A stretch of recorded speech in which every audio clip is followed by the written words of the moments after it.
Quiero darle la bienvenida en esta parte del programa a David Placer. Él es periodista de investigación, maneja política venezolana, es escritor, creador de contenido.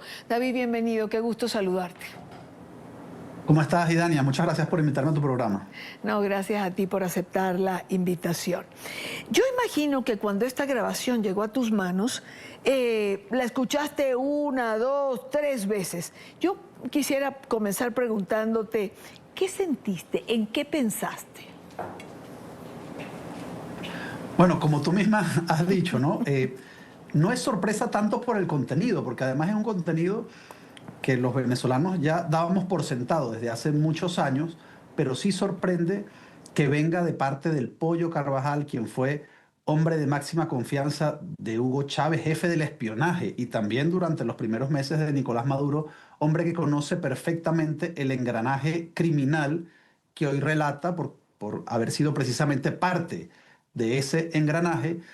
Y lo que más me sorprendió, Idania, es teniendo estas pruebas tan contundentes, tan fehacientes, cómo la Corte Penal Internacional ha dejado pasar tantísimo tiempo antes de actuar de forma rotunda, en este caso de crímenes de lesa humanidad en Venezuela, que ya las pruebas claman al cielo, el peso de la carga probatoria y de los testimonios privilegiados, como en este caso de uno de los jefes de la contrainteligencia militar, de Chávez y de Maduro, que relata además con detalle el organigrama, el esquema, la cadena de mando de esos crímenes ordenados, según él, por el propio Nicolás Maduro, pues sin duda resultan sorprendentes. Y es muy paradójico que esto, ya habiéndolo tenido al menos durante 4 años la Corte Penal Internacional, vayan a terminar presumiblemente este contenido o parte de ese contenido luego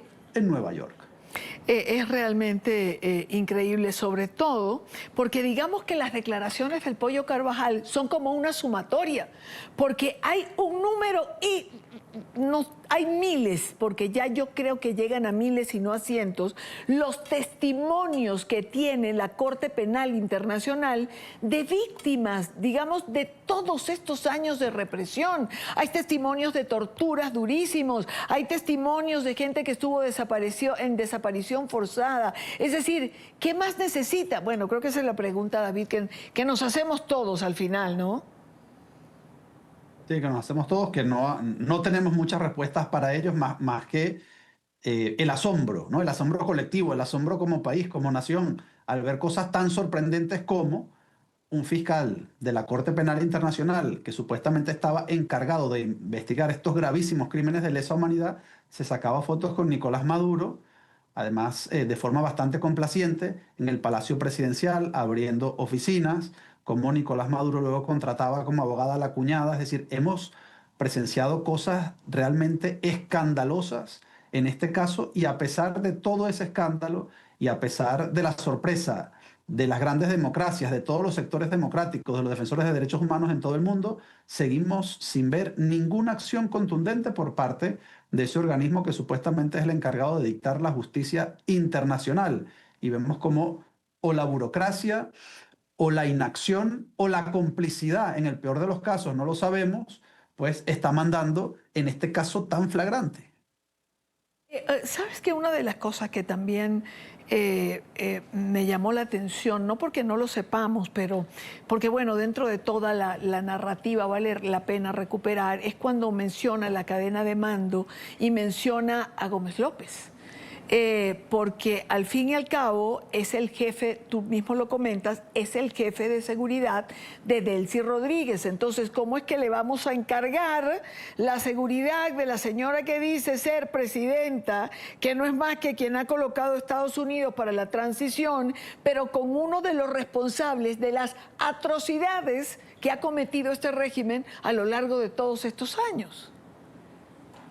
Bueno, lo que parece una contradicción, Idania, si le damos la vuelta, a lo mejor es la lógica, porque precisamente para ejecutar el 3 de enero de 2026, hace apenas mes y medio, los Estados Unidos se tuvieron que rodear de una red extensa y profunda de traidores, traidores del entorno de Nicolás Maduro, y muchos de ellos con expedientes como este.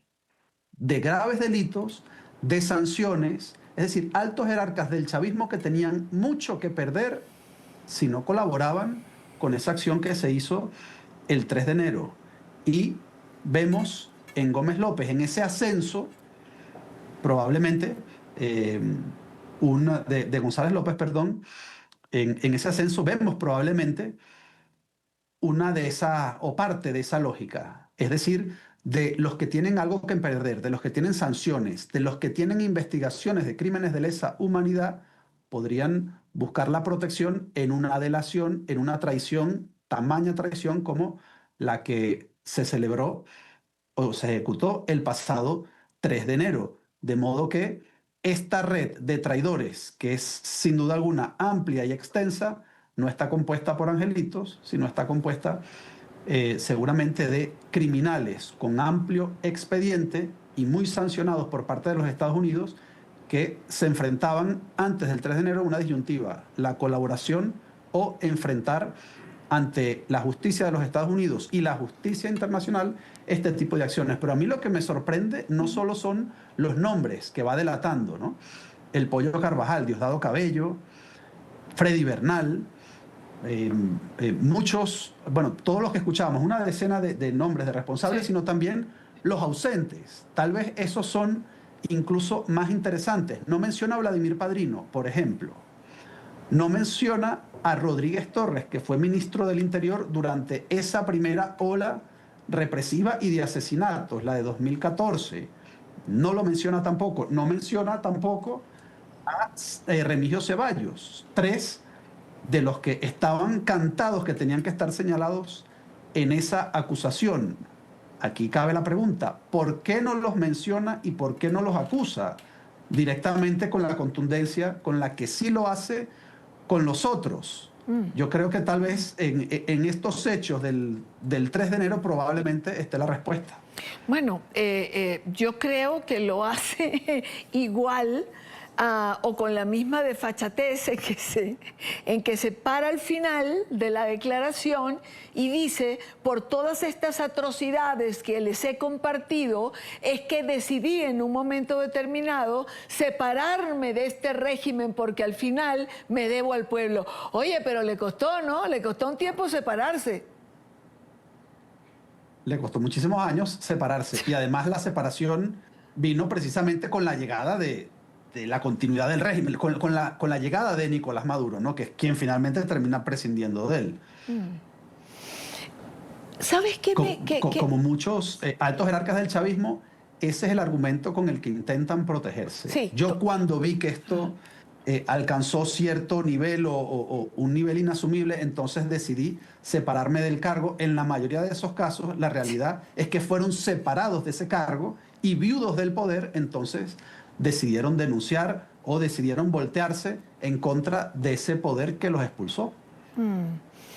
Es un buen razonamiento. ¿Sabes qué también me hizo ruido? La verdad que a mí me dio asco, ¿no? Cuando oí detenidamente, la escuché 2 veces toda la declaración, el desdén por la vida de los venezolanos.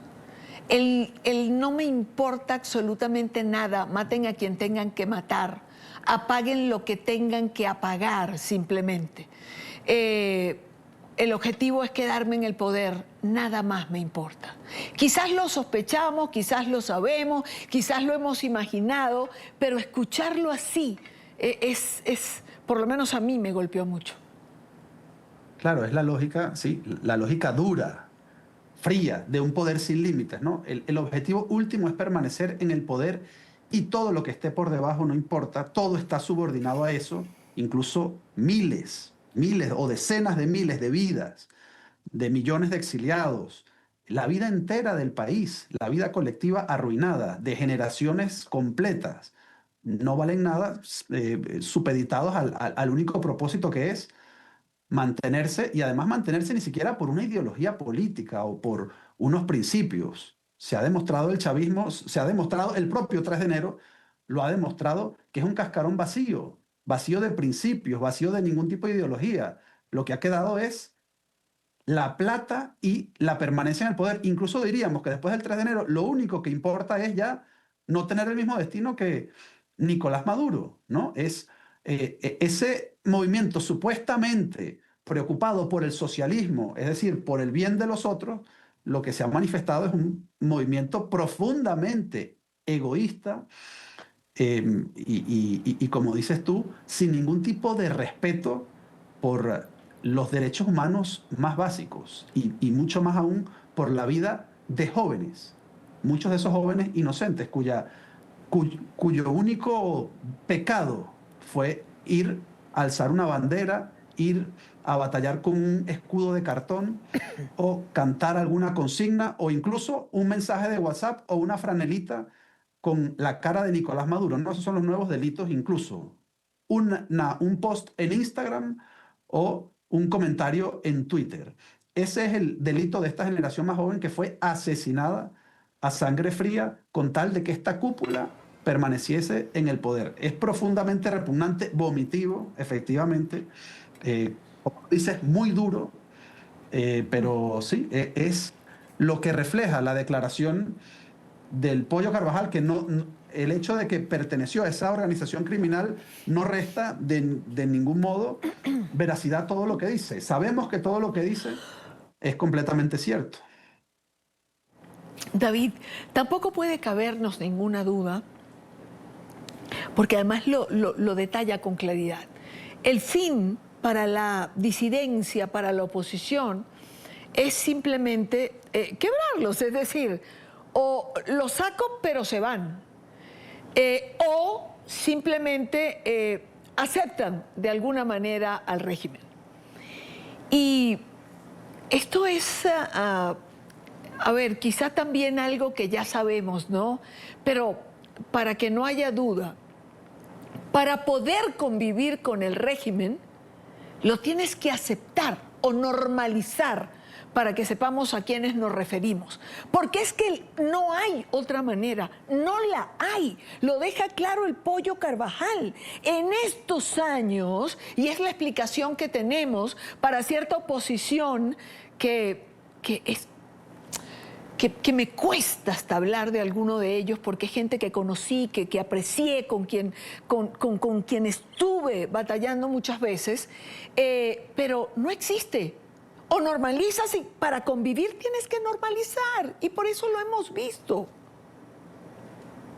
Así es, Idania, y yo creo que por eso la mayoría de los venezolanos hoy repudia tantísimo a esa nueva clase política a la que te refieres sin mencionar nombres, conocida como el alacranato. Por eso son tan repudiados, incluso tan o más repudiados como el propio chavismo, porque buena parte del pueblo venezolano confió en ellos, su esperanza, sus ansias de lucha, su propósito de cambio, para que al final terminasen arrodillados o plegados a este régimen. También es cierto que este régimen opera con la lógica de Pablo Escobar, ¿no? La de plata o plomo. Es cierto, y no solo el alacranato que ha decidido plegarse a ello ha tenido que caer en esa trampa, sino también parte del empresariado viejo, no del empresariado enchufado.